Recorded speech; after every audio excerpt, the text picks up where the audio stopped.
Hello guys, मैं सुनीत पवार और आप जुड़ रहे हैं CGS कोचिंग सेंटर के साथ। हम यह प्रिपरेशन कर रहे हैं physical education TGT and PGT की। गाइस, कोरोना का टाइम है, पूरा देश लॉकडाउन है। मेरी आपसे विनती है, अपने घर में रहें, अपने फिजिकल एजुकेशन के पेपर की तैयारी करें, अपनी ज्वाइनिंग को 100% कन्फर्म करें और हमारे माननीय प्रधानमंत्री जी की बातों का अनुसरण करते हुए कोविड-19 से स्वयं का और अपने राष्ट्र का बचाव करें। चले क्लास, आज की हम कक्षा शुरू करते हैं। आज का दौर हमारा प्रश्न उत्तरों का दौर है। कुछ इम्पोर्टेंट टॉपिक्स पर्सन हैं आपके सामने जिनके ऊपर हम आज चर्चा करेंगे।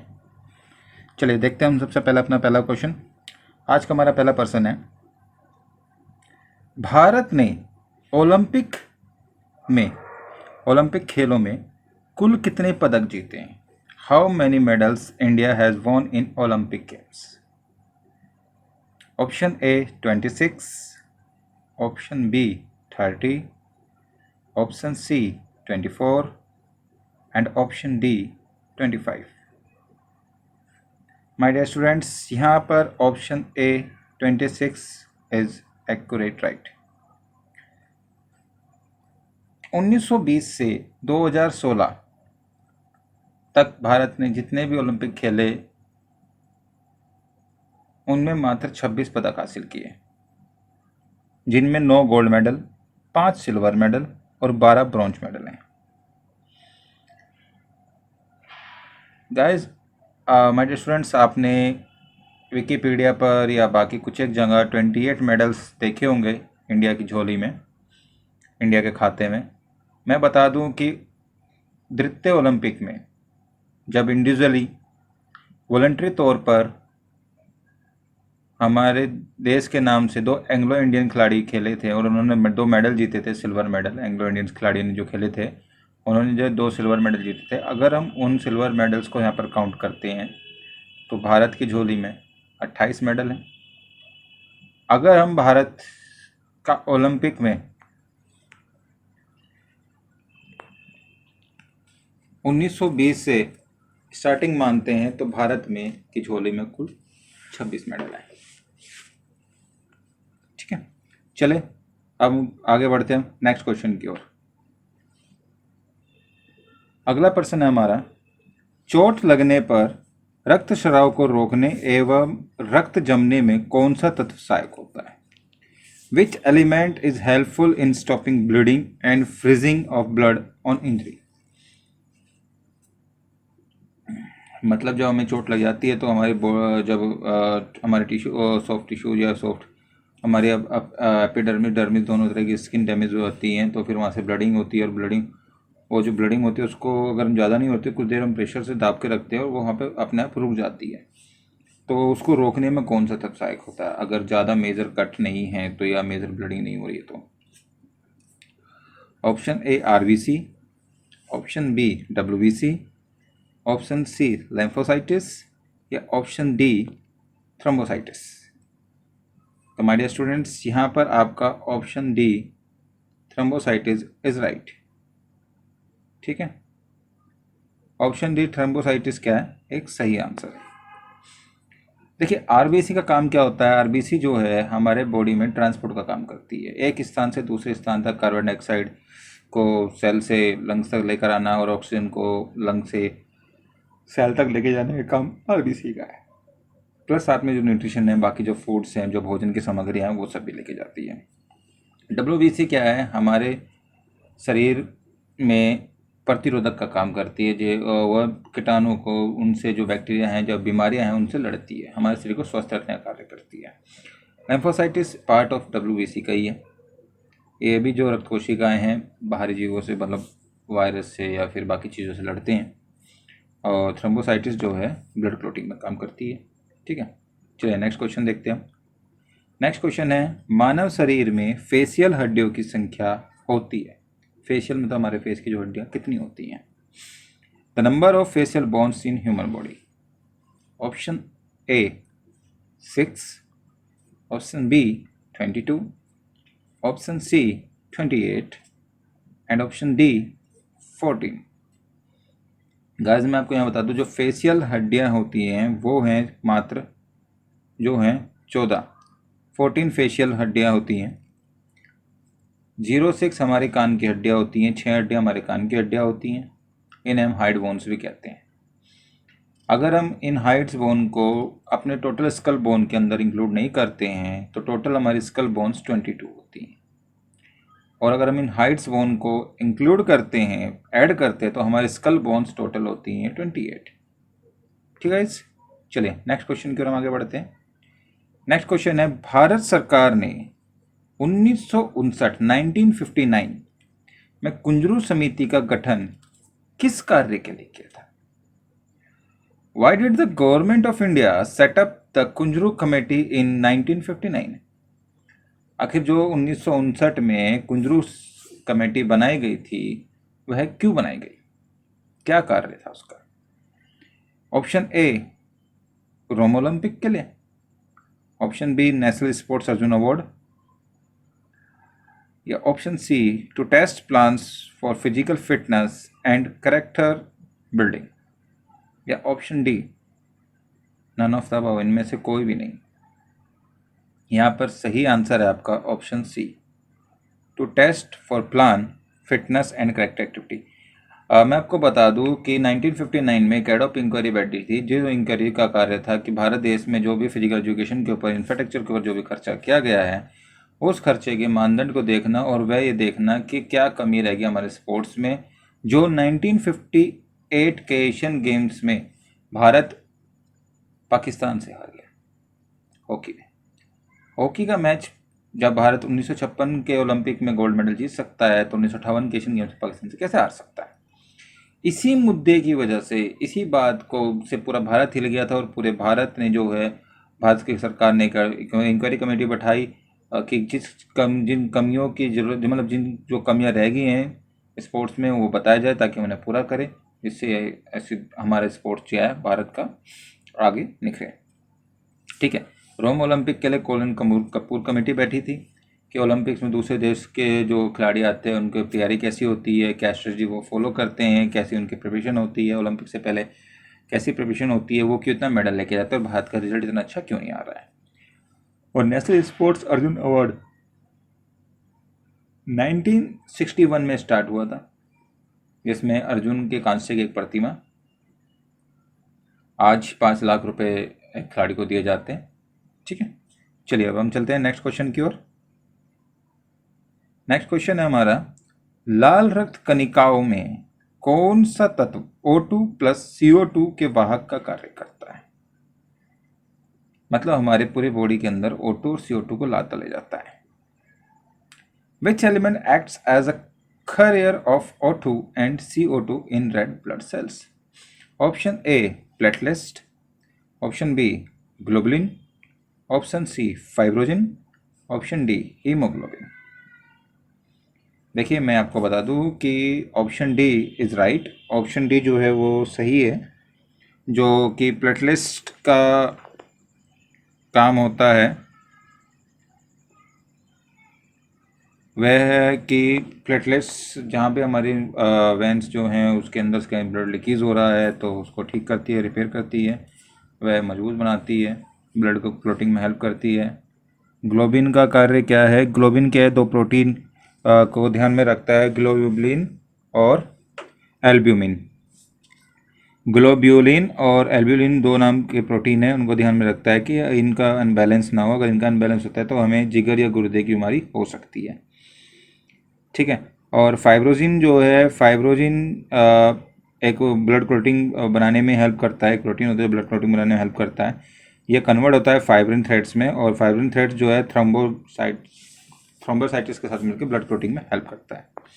और हीमोग्लोबिन का तो आपको पता ही है, हीमोग्लोबिन ब्लड सेल्स का एक पार्ट है जिसके अंदर आपका ऑक्सीजन, नाइट्रोजन, आपके बाकी जो जरूरी आवश्यक तत्व होते हैं जो हमारे सेल्स को चाहिए होते हैं वो सब इसके अंदर एक जगह से दूसरी जगह गंतव्य तक पहुँचाए जाते हैं।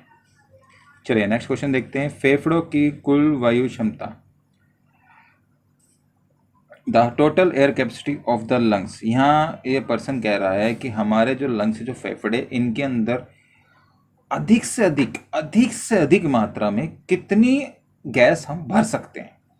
गैस मैं इसलिए कहूँगा कि हम जब ब्रीथ लेते हैं, हम इनहेल करते हैं, तो हम सिर्फ ऑक्सीजन नहीं लेते, ऑक्सीजन के साथ नाइट्रोजन भी लेते हैं, कार्बन डाइऑक्साइड भी लेते हैं, तो इसीलिए हम गैस कहेंगे। तो कितनी? अधिक से अधिक 2 से 3 litre, option A. Option B 6 से 7 लीटर। ऑप्शन सी 4 से 5 लीटर। ऑप्शन डी 3 से 4 लीटर। देखिए यहाँ पर जो है आपका ऑप्शन बी एकदम सही है। Option B is accurate, right. हम ज़्यादा से ज़्यादा 6 से 7 लीटर, हद से हद गहरे से गहरे सांस मतलब खींच के 6 से 7 लीटर ले सकते हैं। इसके बाद कुछ एक्सेप्शनल केसेस होते हैं जिसमें एथलीट्स जो है हमारे, जिनके लंग्स कैपेसिटी बहुत ज़्यादा बढ़ जाती है थ्रू वर्कआउट, तो वह इससे ज़्यादा भी मात्रा में ऑक्सीजन इनहेल कर सकते हैं। बट एक यहाँ अगर हम नॉर्मल रेशो में पीपल्स की बात करें तो इतना रेशो मेज़र किया गया है, ठीक है। और कम से कम आपको पता है कि नॉर्मल ब्रीथिंग हमारी 0.5 लीटर की होती है, और अगर हम एक बार की गहरी सांस लेते हैं तो 3 से 3.5 लीटर के आसपास हम सांस ले सकते हैं, राइट। चलिए नेक्स्ट क्वेश्चन की ओर हम आगे बढ़ते हैं। नेक्स्ट क्वेश्चन है हमारा, प्यूटरी ग्रंथि कहाँ पर पाई जाती है? The pituitary gland is located, जो प्यूटरी ग्लैंड है वो कहाँ पाई जाती है? Option A brain, option C neck, option B neck, option C heart, and option D आपका किडनी। देखिए प्यूटरी ग्लैंड जो है आपका ब्रेन में पाई जाती है, इसीलिए option A is right. Next हम बात करते हैं नेक में। नेक के अंदर आपका थायराइड ग्लैंड जो है वो नेक पे पाया जाता है, जिसे हम बटरफ्लाई ग्लैंड भी कहते हैं, ठीक है। और हार्ट के पास कोई ग्लैंड नहीं होता। किडनी पे जो है आपका एड्रिनल ग्लैंड जो है किडनी के पास पाया जाता है। एड्रिनल ग्लैंड जो है किडनी के ऊपर, मतलब टोपीनुमा जो आकार में पाए जाते हैं, वो एड्रिनल ग्लैंड होते हैं जो किडनी पर पाए जाते हैं, राइट। चलिए अब हम बढ़ते हैं नेक्स्ट क्वेश्चन की ओर। अगला हमारा प्रश्न है, प्राण वायु कौन सी होती है? What is the life gas, मतलब वह गैस कौन सी है जो जिससे हमारा जीवन चक्र चलता है, हमारे प्राण जिससे बसते हैं,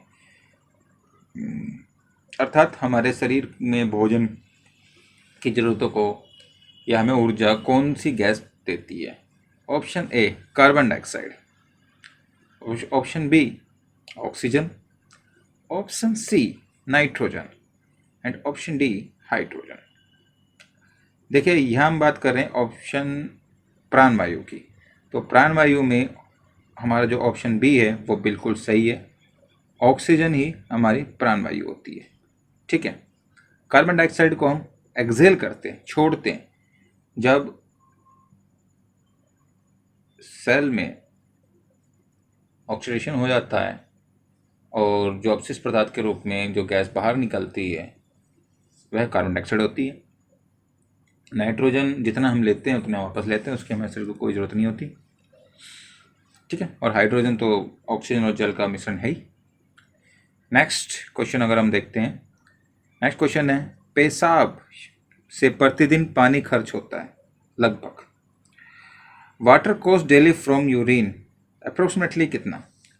देखिए option A 1200 ml, option B 1500 ml, option C 2000 ml, option D 2500 ml। एक नॉर्मल अगर हम बात करें तो नॉर्मल वे में नॉर्मल पर्सन की जो रिसर्च हुई है वो ये है कि 1500 ml डेली हम यूरिन पास करते हैं।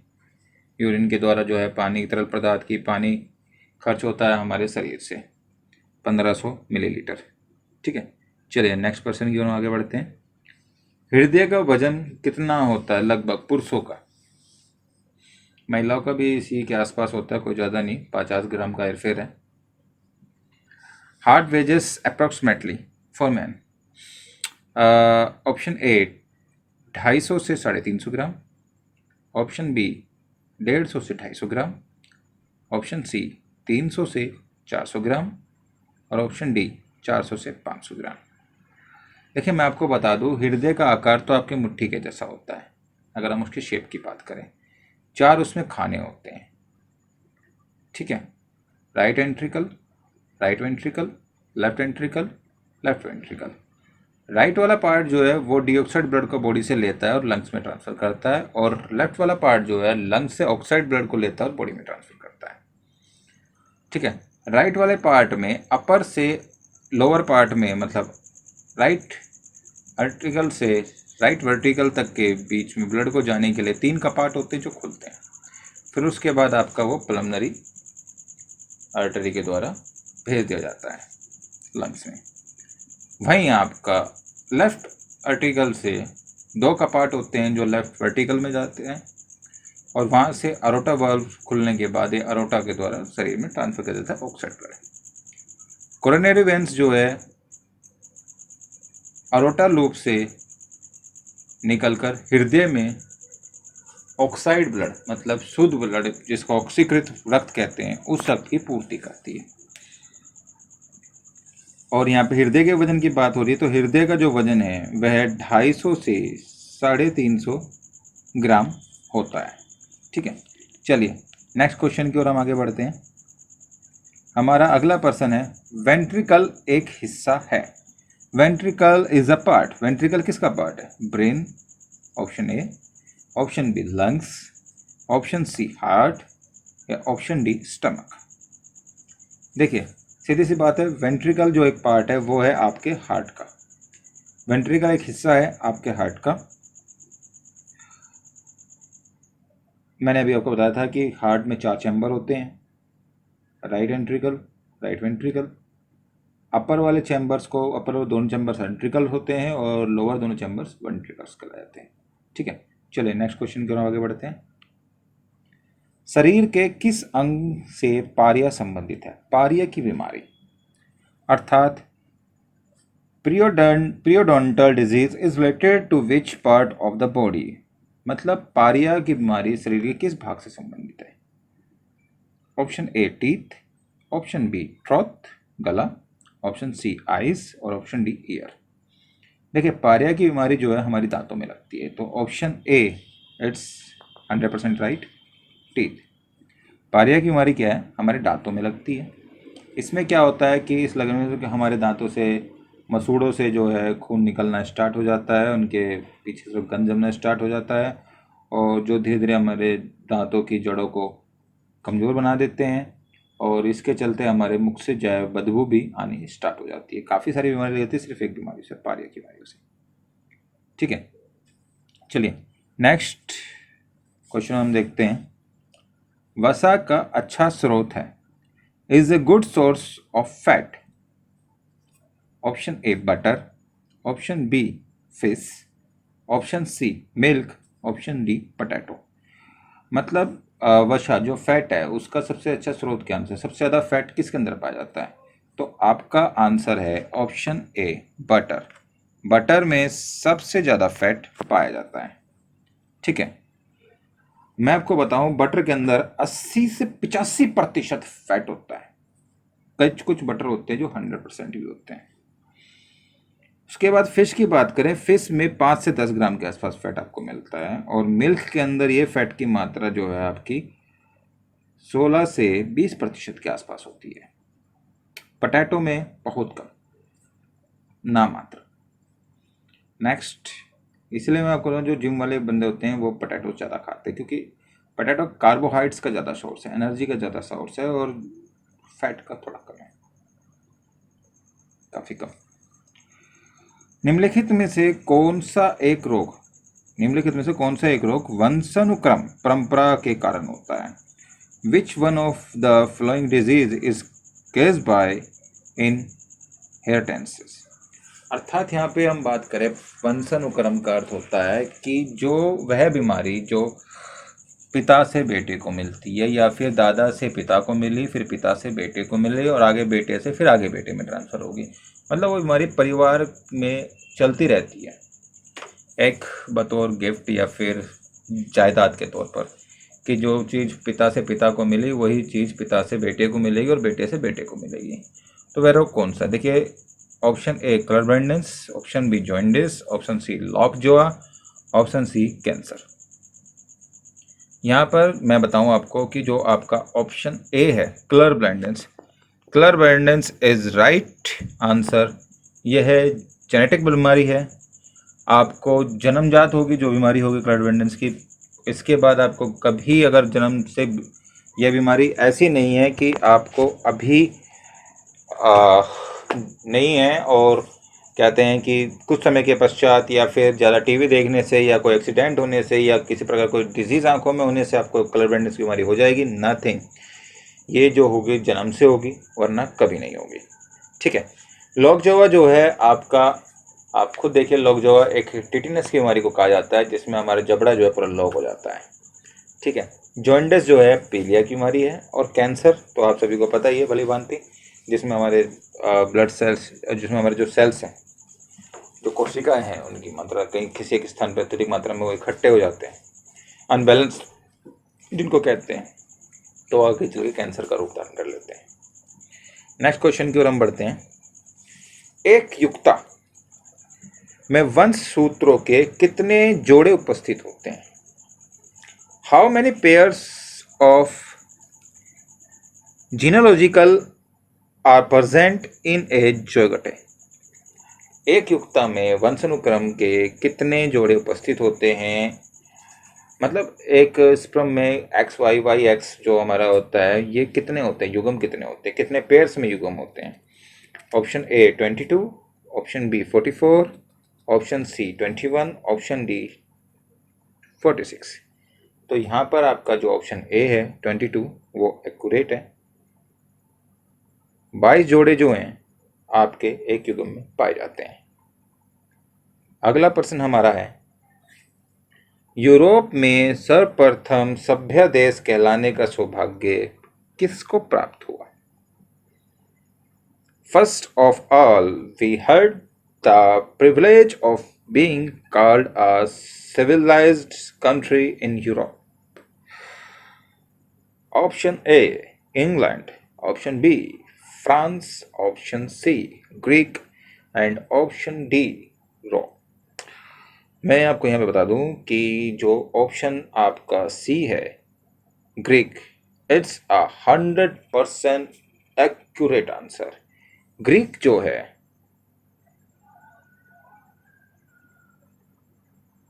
सबसे पहले सभ्य देश कहलाने का सौभाग्य प्राप्त करने वाला राज्य है, और ग्रीक से ही हमारे फिजिकल एजुकेशन की शुरुआत हुई। ठीक है। नेक्स्ट प्रश्न की ओर हम आगे बढ़ते हैं। इलियाड तथा ओडिस होमर द्वारा लिखित हैं, क्या है? लिखित हैं तो क्या है? Iliad and Odyssey written by Homer. देखिए, option A drama, option B novel उपन्यास, ऑप्शन सी एपिक महाकाव्य, या ऑप्शन डी नेचुरलिस्टिक डिस्क्रिप्शन प्राकृतिक वर्णन। इलियाड व ओडिस जो है होमर काल में लिखा गया, होमर कवि के द्वारा, जो ब्लाइंड थे, जिनके नाम पे इस काल का नाम होमर काल पड़ा, यह उनके द्वारा लिखे गए दो महाकाव्य थे, जो इन्होंने अपने वहाँ के राजा व अपने समाज, उस समय की प्रजा का रहन सहन इत्यादि को लेकर वर्णन किया है। ठीक है। एक महाकाव्य में तो राजा के युद्ध का वर्णन है और एक में राज्य के रहन सहन का। चलिए अगले प्रश्न को आगे बढ़ते हैं। नेक्स्ट क्वेश्चन इज हमारा, सर्वाधिक रूप से किस काल में केवल देश के प्रति प्रेम का पाठ पढ़ाया जाता था? At what time only the lesson of love towards the country has taught? देश के प्रति प्रेम, अभूत प्रेम जो सबसे ऊपर है, किस काल में यह पाठ पढ़ाया जाता था? ऑप्शन ए Homer period, Iliad Odisha Homer period के दो महाकाव्य थे। ऑप्शन बी स्पार्टन, स्पार्टन मैं आपको बताऊं वह राज्य था जो राष्ट्र के लिए, जिसका मोटो था मजबूत शरीर मजबूत राष्ट्र। अपने राष्ट्र में पैदा हुए कमजोर बच्चों को वह टिगेट्स नाम की पहाड़ी से फेंक कर मार दिया करता था। ठीक है। Option C pre Athens period, pre Athens period में ओलंपिक का चरण स्टार्ट हुआ। पेन हैंडलिक गेम्स जो हैं वो शुरू हुए थे, 4 गेम्स जिन्होंने पूरे यूनान के अंदर शांति, मित्रता और अनुशासन की भावना स्थापित की थी। पोस्ट एथेंस उत्तर पूर्व काल है, जिसमें एथेंस पीरियड का समाप्ति हुई और रोमन का साम्राज्य स्थापित हुआ। तो यहाँ पे जो आपका आंसर है वह है B, option B, Spartans period is absolutely right answer. Spartans periods में ही अपने राष्ट्र के प्रति, देश के प्रति प्रेम का पाठ पढ़ाया जाता था। नेक्स्ट क्वेश्चन के ऊपर चलते हैं। पूर्व एथेंस काल में शारीरिक शिक्षा के अध्यापक को क्या कहते थे? What was the teacher of physical education in the pre-Athens era? देखिए, पूर्व एथेंस काल का जो पीरियड होता था जिसमें पेनहेलिक गेम्स की शुरुआत हुई थी, उस समय में जो फिजिकल एजुकेशन टीचर, मतलब शारीरिक जो शिक्षक थे, उनको किस नाम से पुकारा जाता था? ऑप्शन ए पास्टोर, उपाध्याय, ऑप्शन बी उपाचार्य, ऑप्शन सी डिडेस्कुलम एंड ऑप्शन डी पेडोड्राइव। यहाँ पर जो आंसर है आपका option D is absolutely right. पेडोड्राइव जो है पूर्व एथेंस काल में फिजिकल एजुकेशन टीचर्स को कहा जाता था। नेक्स्ट क्वेश्चन की बात करते हैं। औषधि व्यायाम के महान दर्शन शास्त्री थे।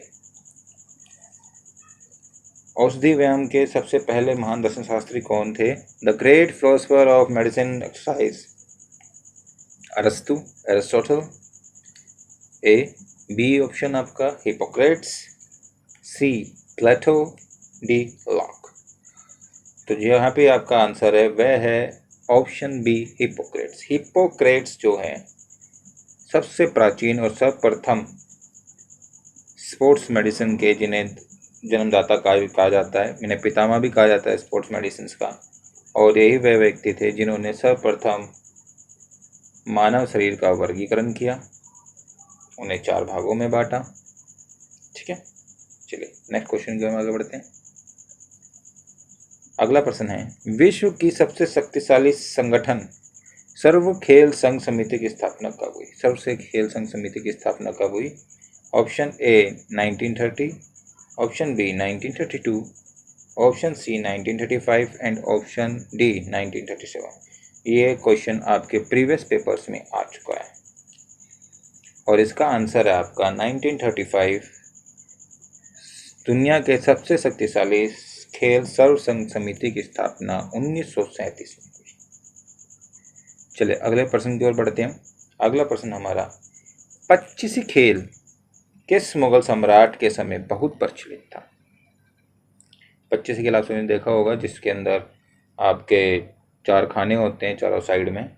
चौसर की तरह एक वो खेल होता है, लूडो के टाइप में भी हम उसको कह सकते हैं, बस लूडो और चौसर में कोई अंतर नहीं है और उसमें थोड़ा डिफरेंस होता है। आपका उसमें खाने गोल गोल घूम के आते हैं और उसमें 5 खाने, एक सेंटर में भी खाना होता है, जो लास्ट में पहुंच जाएगा उस सेंटर में उसे पहुंचना होता है। ठीक है, तो मुगल काल के पीरियड में 25 जो है फेमस था? Option A Jahangir, option B Akbar, option C Shahjahan और ऑप्शन डी हुमायूं। देखिए जो 25 खेल था वह अकबर के समय में बहुत प्रचलित था। अकबर के समय में सिर्फ 25 खेल नहीं, चौसर भी था, मल्ला युद्ध भी, स्विमिंग का भी अकबर को स्वयं काफ़ी अच्छा तैराक था, तलवारबाजी और तीरंदाजी का भी अच्छा धनुर्धर था। तो काफ़ी सारे स्पोर्ट्स में प्रतिभागी था और महारत उसे हासिल थी एक नेक इंसान के रूप में। जहांगीर के समय में चेस जो है, शतरंज का बहुत बोलबाला था, शतरंज बहुत फेमस था जहांगीर के समय में। शाहजहां के समय वास्तुकला की स्थापना हुई, तो स्विमिंग और मल्ला युद्ध इसके समय फैशन था, फेमस था। और हुमायूं जो है, इसकी मृत्यु अपनी लाइब्रेरी से गिरकर हुई। आई थिंक, मैं इसके लिए कोई 100% श्योर नहीं हूँ। चले नेक्स्ट क्वेश्चन की ओर चलते हैं। अगला प्रश्न है, निम्नलिखित में से उपचय क्रिया पूर्ण होती है? Anabolic activity completes the following. देखिए उपचय की क्रिया कहाँ से होती है? ऑप्शन ए रेस्पिरेशन से मतलब श्वसन से, ऑप्शन डी डाइजेस्टिव सिस्टम पाचन क्रिया से, ऑप्शन सी ब्लड सर्कुलेशन रक्त परिसंचरण से, और ऑप्शन डी एक्सक्रीटरी सिस्टम मतलब मल त्याग को बाहर त्यागने से। तो जो यहाँ पे उपचय की जो क्रिया होती है मतलब एनाबॉलिक एक्टिविटीज रहती है, ऑप्शन ए इज राइट, वह रेस्पिरेशन श्वसन दर से कंप्लीट होती है। ठीक है, नेक्स्ट क्वेश्चन की ओर देखते हैं। माइटोकॉन्ड्रिया का क्या कार्य है? देखिए what is the function of mitochondria. Mitochondria क्या है? हमारे basic unit of the living all living things मतलब जो सेल है उसके जो अंदर जो ऊर्जात्मक इकाई जैसे पावर हाउस कहते हैं उसे माइटोकॉन्ड्रिया कहा जाता है, माइटोकॉन्ड्रिया को पावर हाउस भी कहा जाता है। और इसका यहाँ पे जो कार्य पूछा गया उसमें ऑप्शन पावर हाउस तो नहीं है, देखते क्या है। ऑप्शन ए रेस्पिरेशन श्वसन दर, बी प्रोटीन, देखिए प्रोटीन का काम तो इसका नहीं है, राइबोसोम का काम है। सी ग्रोथ, वो भी नहीं है। डी डिवीजन, डिवाइडेशन मतलब सेल डिवीजन जो है इससे, और सेल डिवीजन तो क्रोमोसोम का काम है। तो यहाँ पे रेस्पिरेशन श्वसन दर, देखिए श्वसन से ही जो है ऊर्जा बनने में हेल्प मिलती है। तो माइटोकॉन्ड्रिया क्या श्वसन दर को नियंत्रित करता है और उसका कार्य श्वसन दर को नियंत्रित करना ही है।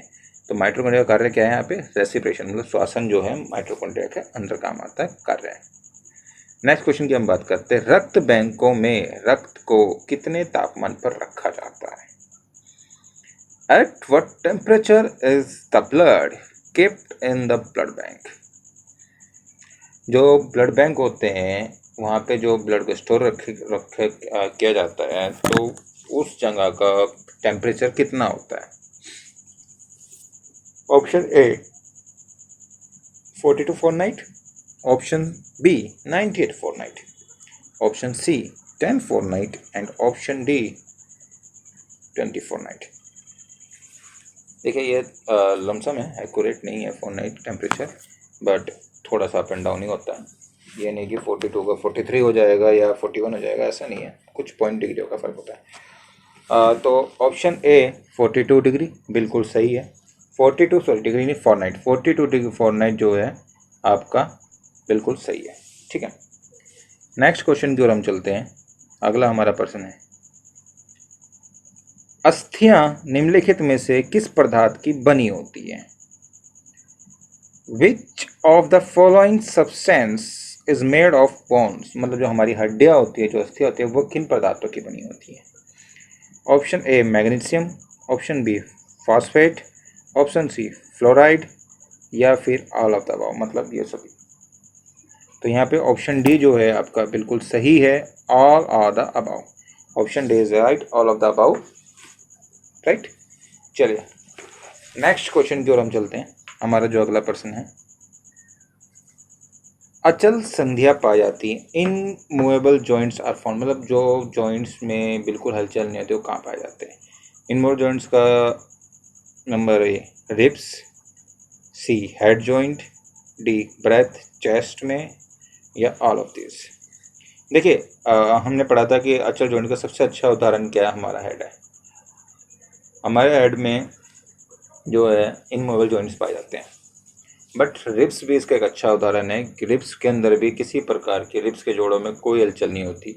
और वहीं जो आपका स्टर्नम से लेकर स्कर्नम तक जो हमारे रिब्स के जॉइंट होते हैं, आपका रीढ़ की हड्डी में और आगे चेस्ट में जो बोन होती है उसके साथ जो जुड़े होते हैं स्टर्नम में प्लस आपका स्पाइन से, तो उन जॉइंट्स में भी कोई ब्रेस्ट और चेस्ट के में जो जोड़ होते हैं उन्हें ब्रेस्ट चेस्ट का जोड़ कहते हैं, उसमें भी किसी प्रकार की कोई हलचल नहीं होती। तो ये तीनों जोड़ जो हैं एक अच्छे उदाहरण हैं अचल संपत्ति के, तो इसलिए इसका आंसर होता है D, all of the above. ठीक, चलिए नेक्स्ट क्वेश्चन की हम बात करते हैं। अगला प्रश्न है आपका, मांसपेशियों के गुण बताइए, मसल प्रॉपर्टीज या फिर क्वालिटी। देखिए मसल्स की प्रॉपर्टी और क्वालिटी क्या? एक्सटेंशन बिल्कुल, B strength, C stretch, D contraction and expression. देखिए एक्सटेंशन होता है, स्ट्रेच भी मसल्स होती हैं, और स्ट्रेंथ पावर जो धैर्य है शक्ति है वह भी मसल्स में पाई जाती है। पर ये सब आती कहाँ से है? अगर जब तक मसल्स मेन कॉन्ट्रैक्ट और एक्सटेंड नहीं होगी जब तक मसल सिकुड़ेगी नहीं और फैलेगी नहीं तब तक ना तो उसमें शक्ति आने वाली है, ना ही एक्सटेंशन होने वाला है, और ना ही वो स्ट्रेच होने वाली है। तो सबसे बेसिक पॉइंट क्या हुआ, ऑप्शन डी, मतलब कॉन्ट्रैक्शन एंड एक्सप्रेशन जो है आपका मसल्स की क्वालिटी है, प्रॉपर्टी है। चलिए नेक्स्ट क्वेश्चन की ओर हम चलते हैं। मानव के घुटनों में कौन सा द्रव भरा होता है? विच fluid is filled in the human knee? Option A, pellular fluid. Option B, pericardium fluid. Option C, synovial fluid. And option D, cerebrospinal fluid. Cerebrospinal fluid. देखिए, प्लेउरल जो फ्लूइड है वह पाया जाता है हमारे लंग्स और जो उसके ऊपर प्लेउरल झिल्ली होती है उनके बीच में। यह लंग्स और हमारे शरीर के बाकी अंगों से होने वाले घर्षण को कम करता है, तो इसका कोई मतलब नहीं है जोड़ों से। नेक्स्ट, पेरिकार्डियम फ्लूइड जो पाया जाता है हमारे हार्ट और उसकी जो अपर लेयर है पेरिकार्डियम लेयर उनके बीच में। यह भी हमारे हृदय का शरीर के बाकी अंगों के मध्य होने वाले घर्षण को कम करता है, तो इसका भी कोई अर्थ नहीं। स्नोवेल फ्लूइड, स्नोवेल फ्लूइड जो है हमारे शरीर के संपूर्ण जोड़ों में पाया जाता है। वह आपका घुटना भी है, कोहनी भी है, कंधा भी है, रिस्ट भी है, टखना भी है, हिप्स भी है। आपके जो भी जॉइंट्स हैं जिनमें मूवमेंट होती है उन सब के मध्य स्नोवेल फ्लूइड पाया जाता है। ठीक है, तो इसी हिसाब से इसका ऑप्शन सी जो है वो एक्यूरेट राइट है। आपका स्नोवेल फ्लूइड ही आपको मिलता है हमारे नी में। और बात करें अब सेरिब्रोस्पाइनल फ्लूइड, यह फ्लूइड क्या है, हमारे मस्तिष्क में पाया जाता है। यह तरल पदार्थ जो कि मस्तिष्क में बाकी जो इसके अपर बोन्स होती हैं या कैविटीज़ होती हैं उनके मध्य जो इसमें घर्षण पैदा होता है उससे बचाव के लिए। ठीक है, चलिए अब हम चलते हैं नेक्स्ट क्वेश्चन की ओर। अगला हमारा प्रश्न है, छोटी आंत की लंबाई होती है। The length of small intestine. Option A 22 feet. Option B 20 feet. Option C 18 feet and option D 24 feet. देखिए, जो छोटी आंत होती है हमारी, कहने के लिए छोटी आंत होती है बट सबसे ज़्यादा डाइजेस्टिव का जो काम होता है वो उसी के अंदर होता है। विलाई ब्रश के दांतों के जैसे उसके अंदर विलाई होती है जो हमारे भोजन से जितनी भी आवश्यक सामग्रियाँ हैं वो सब एब्जॉर्व कर लेती है और ब्लड में छोड़ देती है, जिससे वो सामग्री हमारे सेल तक, टिश्यूज तक पहुंच जाती है। कहने के लिए ये छोटी आंत है क्योंकि इसका व्यास जो है वो छोटा होता है, तो पर इसकी लंबाई बहुत ज़्यादा होती है। तो इसकी लंबाई होती है आपका 22 फीट के आसपास, 22 फीट। ठीक है, 21 से 22 फीट के आसपास इसकी लंबाई होती है। तो आपका ऑप्शन ए राइट, 22 फीट। ठीक है, तो ये थे हमारे आज के कुछ मुख्य प्रश्न उत्तर।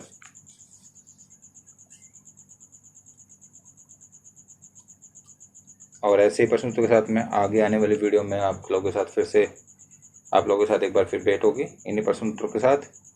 कुछ ऐसे ही मुख्य प्रश्न उत्तर जो हम पढ़ते तो हैं पर थोड़ा लीक से हटकर हो जाते हैं, तो थोड़ा उनको अवॉइड कर देते हैं। ठीक है, और तब तक के लिए मेरी आपसे रिक्वेस्ट है कि हमारे माननीय प्रधानमंत्री जी की बातों का आप सभी अनुसरण करें, अपने घर में रहें, लक्ष्मण रेखा को ना लांघें। कुछ दिन की बात है, शांति से, यही मौका है अपने परिवार को, परिवार वालों को अच्छे से जानने का।